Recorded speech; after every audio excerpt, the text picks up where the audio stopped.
আমরা আমাদের জীবন নিয়ে শঙ্কা বিরাজ করছে আমাদের মধ্যে। বাংলাদেশের মান মর্যাদার প্রশ্নে আমরা কখনো ছাড় দিব না ইনশাআল্লাহ। প্রিয় বাংলাদেশের জনগণ, আমরা ইতিমধ্যে শুনতে পেয়েছি আমাদের গণ অভ্যুত্থানের অন্যতম আমাদের সহযোদ্ধা ঢাকা ৮ আসনের এমপির মনোনীত এবং প্রার্থী ওসমান হাদির উপরে গুলি করা হয়েছে।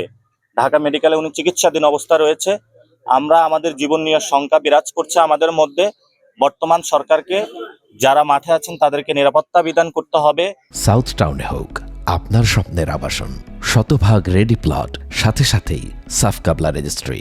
এবং ভয়ের সংস্কৃতি থেকে বের হয়ে আমরা যে নতুন একটি সংস্কৃতির মধ্য দিয়ে যাচ্ছি সেদিকে আমাদের যেতে হবে। এবং সেখানে যারা এই হামলাগুলো করেছে, আমরা মনে করি এটা ইলেকশনকে বানচাল করার জন্য এই ধরনের প্রচেষ্টা চালানো যাচ্ছে। আমাদের ভাইরা গুলিবিদ্ধ হয়েছে। আমরা জাতীয় নাগরিক পার্টির পক্ষ থেকে এর তীব্র নিন্দা এবং প্রতিবাদ জানাচ্ছি। আমরা চাই না আমাদের একটি ভাই হলো গুলিবিদ্ধ হোক। এজন্য আমরা অতি দ্রুতই ওসমান হাদিকে হসপিটালে দেখতে যাব। আমরা ওনার পাশে থাকব। জাতীয় নাগরিক পার্টি এই ধরনের যে ভয়ের সংস্কৃতি দাঁড় করানোর চেষ্টা চলছে, এটার বিরুদ্ধে আজীবন সংগ্রাম চালিয়ে যাবে।